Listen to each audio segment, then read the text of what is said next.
ask you, sir. I am a student of class 11th, and just out of curiosity, how were your school days? Were you one of the so-called outstanding students, as they say? Well, my school days were something which I really enjoyed. And I remember that in our class, when we passed out, we were close to 36 students. And it was a co-ed school. Oh, And out of which 20 students were boys and close to 16 were girls. yeah. And we had a great bonding amongst each one of us. And I remember because we passed out of school in 1973, and later on in 2000 we decided that we should reconnect with the school Ah, friends that we were there. And then we tried to reconnect. yeah. We were able to get contact with almost like out of 36, 32 of them. Oh, And we meet every second year physically, and that's there's so wonderful. much of bonding, so much of warmth that we have, so many of memories to be shared. So it was a great experience. I think school days are the best times of your It's like a life. family of its own.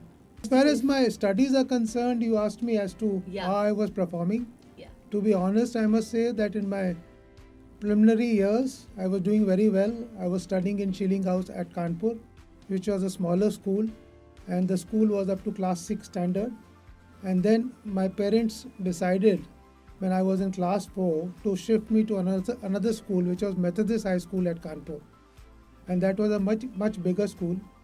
Despite my performance being very good in Schilling House, it took me a lot of time to adjust to the new surroundings and to the new environment when I shifted from Schilling House to Methodist. But over a period of time, I again doing well in my studies, and I enjoyed studying because I was fond of sports, but certain subjects I really used to enjoy a lot.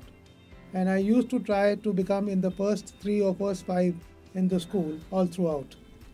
That's wonderful. Life is a roller coaster and it has its own ups and downs alike.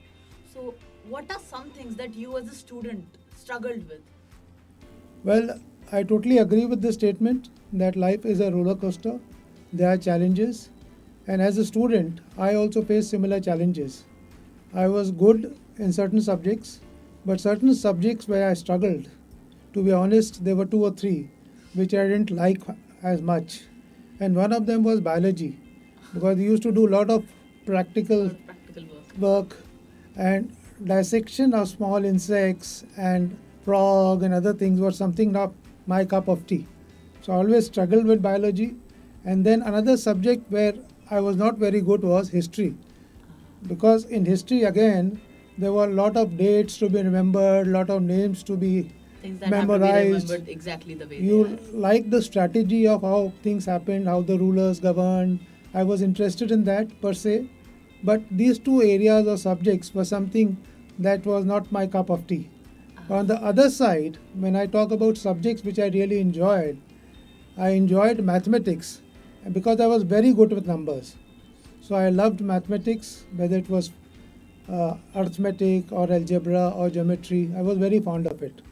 Apart from that, art was something that I really enjoyed, and I was good at drawing and painting. And geography was another subject which I was very keen at. Wonderful. That's a diverse palette of subjects that you liked and Absolutely. that you had a struggle with. But again, struggle is something you have to overcome. Failure is success if we learn from it. Could you please share one personal anecdote from your childhood and enlighten us on how we, as students, can do better? Well, according to me, failure is not a dirty word. Today, one has to set a goal, work hard, and then see the response. There will be challenges, and the bigger and more audacious the goal is, there will be failures. And I actually don't call it a failure. I consider it as an experience.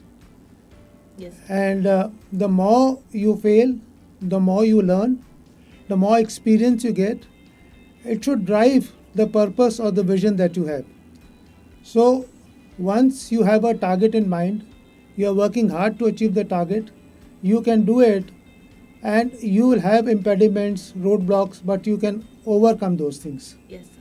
When it comes to something, a situation where I failed, I would like to confess that after school, I finished my undergraduate program, and then I went for a professional program, which is ICWA.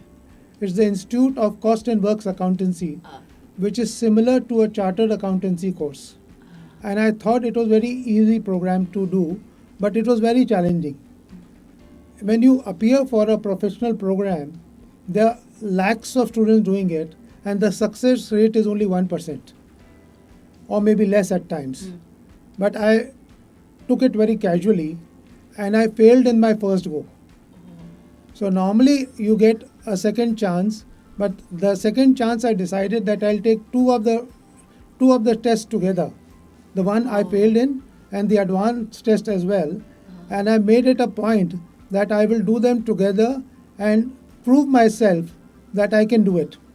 So if you have a challenge and you have the determination, you can do it. And fortunately for me, I succeeded in going ahead with both the examinations, and it was a great learning for me because it's a total mindset change. Then I completed my accountancy, did my law, and then it went into business. But the failure or the experience that I had led me to great journey in my life, and I always realize that one has to put up his best whenever you encounter these type of things in life. Right, sir. Experience can teach you what books cannot. Absolutely. Ultimately, the final game is of experience.